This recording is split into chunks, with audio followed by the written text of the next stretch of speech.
All right, hello everybody, it's Loomer. I'm here at E3 again, and this year we're tackling Assassin's Creed Origins, and I'm here with game director Ashraf Ismail. So hello Ash, good to speak with you again. Yeah, great to be here. Last time was Black Flag. Yeah, 4 years ago. 4 years. It's been a while. So, as always, I've collected community questions. They've been upvoted, aggregate. We'll just dive right in. You should probably see this coming, but like Arib Ali and Hellcutter have the highest voted question. Will there be a modern day story in Assassin's Creed Origins?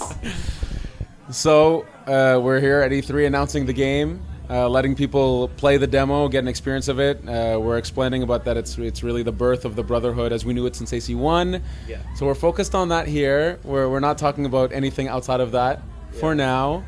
You know, the campaign is long. Maybe there's more info later, but for now we're not talking about that. All right, so I'm supposed to really hound you about this, but so are you even allowed to say whether or not there is a modern day? So I have my PR in the room right now. She's here. I can feel her eyes on me. Yeah. They're burning through me right now. With the sniper rifle. Yeah, exactly. I think if there's a red dot on my face, please warn me. We cannot talk about it for now. Okay. All right. But actually, what I would say okay. Yeah, sure. is that we know the brand. We listen to our fans. We deeply want to make a game that fulfills their needs. You know, our fans have been with us for a very long time. We love them. We appreciate them. We want them to love this experience. We're doing this out of love and out of loving video games and Assassin's Creed. So keep that in mind. Yeah. So you guys are aware of the negative feedback around the cutscenes of Unity and Syndicate and stuff. In other words, or we pay attention to the feedback. I lurk at the forums. You know, we know the feedback. We pay attention to it. Making games is very hard. You know, there's a lot of elements, and AC is a huge franchise. But having said that, for sure we pay attention. We read. We love our fans. We read what they say, and I can tell you, we've listened. Okay, fair enough. So the next question is from Smarky Wolf Reviews. Second highest voted question: when will the cinematic trailer come out? Like every E3, there's been like a CG pre-rendered trailer, and it was kind of surprising this year there wasn't. No, this year we were okay. The game is stunning. I hope I'm not the only one who thinks so. So we wanted to let the game speak for itself and showcase itself. We wanted people to know that this Assassin's Creed Origins, that it's real. That when we talk about changing the experience of AC, that we're not just saying it, that people can feel it and play it and see it, especially if you're not here at E3. That's why we focused on that. In terms of other assets, other materials, I mean, that's really more for the marketing and PR team to manage that. I don't have too much say in that. I'm focused on building the game, developing the game. I'm actually super proud that we showed trailers that are purely captured from the game. Yeah. So I'm happy with that. But for sure, there's more assets. Yeah. There's more assets. Well, we'll see in the future if anything comes out. Melu Saste asks, who's making the soundtrack? The soundtrack, oh my God, I hope I don't butcher her name. Her name is Sarah Schachner, yes. Oh, I love Sarah. She's awesome. Okay, so Yes. she worked on Unity and also Black Flag. She actually did work on Black Flag. Yeah, along with Brian Tyler. A lot of people's favorite tracks from her. Good. I kind of thought it might be her. Awesome, cool. And then just going down the list of who's involved with this. The who is the story writer for AC Origins? This info actually came out just in the past 24 hours. But, Alain Mercier. So he's the lead writer, but this time because we have, so this AC, it has a quest-driven structure. Yeah. So that means we have a ton of quests in the world. The world is massive and it's filled with quests. So we actually have a giant team of writers. I think I'm gonna misquote the number. Maybe I shouldn't say a number because I'm not 100% sure. But at some point we were almost 13 writers. There's a huge team building a lot of content, a lot of handcrafted stories. One thing with Egypt was that when we did our research, we found so many amazing stories of real people, real situations, and we felt we had to put those in the game to represent Egypt well, to represent ancient Egypt. So that's why we went to quests. That's one of the main reasons. And so we brought on a lot of writers to help flesh this out and create these quests. Okay, cool. And then Always Kareem also asked, is multiple saves returning with AC Origins? Yes. Yes! Oh my God, I wasn't expecting that answer. That's awesome. Cool. That was, okay, for the record, that was as soon as we pretty much started. was one of the first things we said out loud. Okay, bring back multiple saves. I don't care how it's going to get done. Make it happen. So we did it. It's coming back. Are you worried that it's not going to be quite as seamless as past iterations when you only had one save file? I mean, it's one extra button to press, select the memory slot. Yeah. No, it's back. Sorry, I just had to slide that in. Anyway, okay, Lasers wants to say you're a sweet lad, and thanks for putting so much work into it. His question is, the open world is fantastic, but how does the main story tie into it? Is the structure of the main quest similar to other AC games with sequences and memories, or is Origins taking an entirely different approach since it's more towards an RPG? So in terms of the sequences element, no, it's actually, we have a main quest line where there's actually many quests within that one line, and we have a ton of side quests. So in terms of the story, though, there is a deep narrative, there is an arc, there is an adventure, a journey that's happening here. Yeah. We say that this story in ancient Egypt during this time, 49 BCE. It was a crucible of history. It was the old world hitting the new world. And the idea is when these two clash, the brotherhood comes out of this. And when we say the brotherhood, I'm really referring to what we know from AC1 in terms of the symbols, the structure, the mentor-master structure, the rituals, all these elements. We know there's assassins. I've seen a lot of stuff where people say, oh, but there were assassins in the past. Yes, we know that. We assume that, actually. And we even play with that. As an example, we know Darius had the first blade, and we play with that. So we know the lore. Don't worry, we're not mixing things. So we respect the lore, and it's a story that is deeply ingrained in the lore of AC. In terms of storytelling, you're going on a journey with Bayek. He's if you want me to talk about him a little bit. Yeah, we actually just had a question somewhere else about his personality. If you can. It's Chase Lee. How would you describe his personality?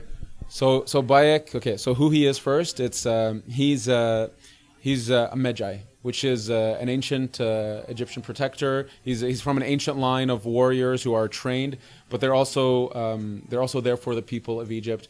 It's kind of like a marshal, if you will, or sheriff. People come to them for help, and that's their job. They help the people. That's how we get our excuse to do side quests. So that's his function in the world. So he's very sympathetic with Egyptians. He cares about Egyptians, but he's very weary of outsiders. He's a guy who holds on to the rituals, the beliefs of Egypt, and he holds on to the ghosts of the past. So that's an element of his personality. Effectively, we try to form, if somebody was ancient Egypt as a person, it's Bayek. The reason for that is we're in a time period, 49 BCE, where this old world is about to die.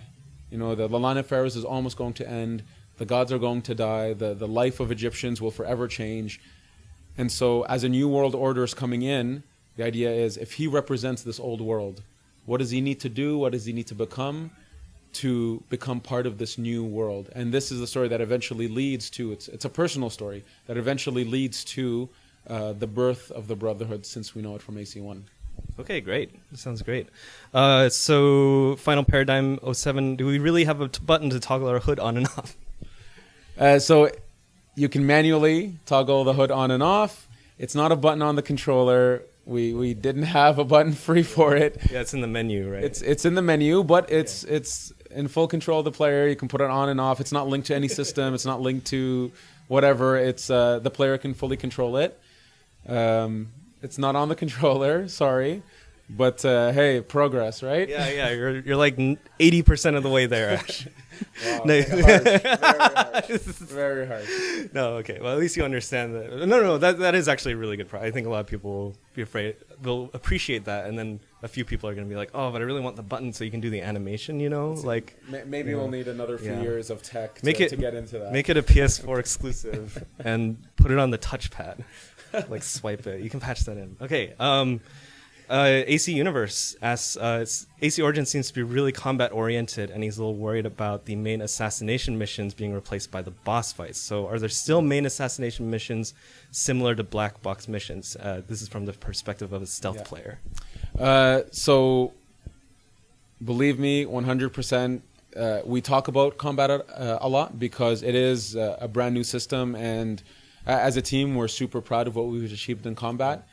Having said that, that doesn't mean stealth has been lessened in any way. It's actually just as equal. We put a lot of effort into stealth. No, all the assassinations, almost every single one is still can be done in stealth. What we try to achieve actually is that because of the action RPG element, we've allowed ourselves to push much deeper, have a progression system linked to the different play styles. So if you want to be a warrior, have fun. There's abilities, there's equipment, there's stats, crafting elements linked to that. If you want to play stealth, there's abilities, equipment, crafting linked to that. And so, no, a lot of the assassinations can be done in stealth, for sure. You do have to dedicate yourself to that playstyle, though. It's the game. Another playstyle is actually being a ranger as well. If you want to play the game as a third-person shooter, you definitely can. We fully support it. No, we wanted to make a game that we know our fans play in two different styles, for sure.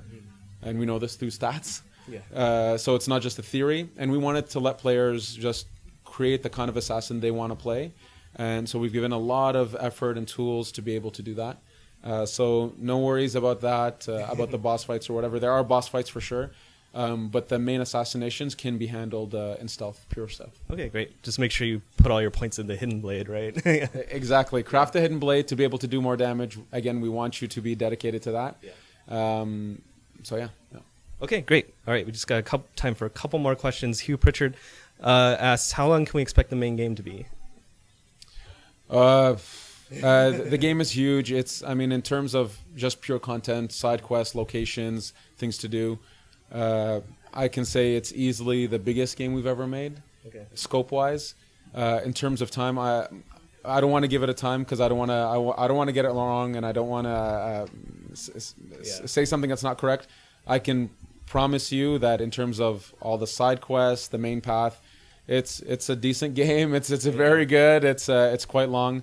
I'm not even 100% sure myself. We've never done a pure run through of just the main path because at some point you are, the leveling system comes through XP, and you gain XP by doing quests. So at some point we actually want players to get lost playing side quests as well. So that's the content of the game.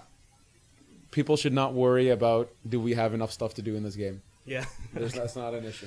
All right, fair enough. And then maybe one final question that is super important from Melusaste. Can we pet cats? So you can pet Senu. You can pet Senu, your eagle. Senu's not a cat. But she's your companion. You can pet Senu.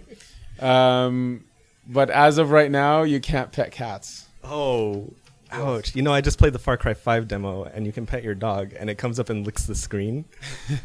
And Watch Dogs 2 lets you pet the dog. That's their game. We make our own games. The scope of the game is huge. The thing is, there's a lot of amazing stuff that happens with cats and dogs.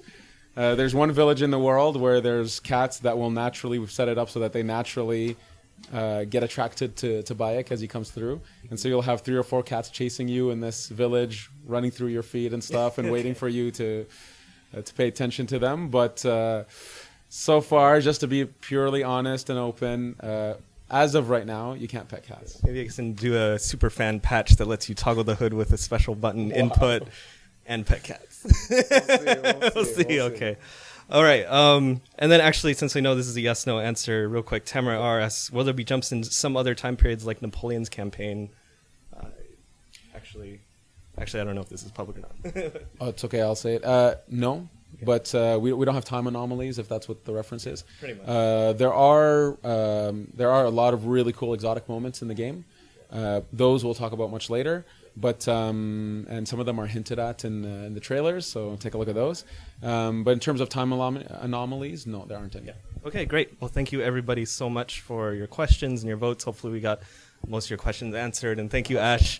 The game looks great, and I'm just teasing you about like the nitpicky parts at the end, but overall I think the fundamentals look really good. So thank you very much. Thank you I so really much. Appreciate that. Yeah. Thank you. Okay. All right. Thanks everyone. Of course, you can follow Ash on Twitter and check out my other interview with Justin Farron for Skull and Bones, and I'll see you later for more AC Origins coverage. Bye.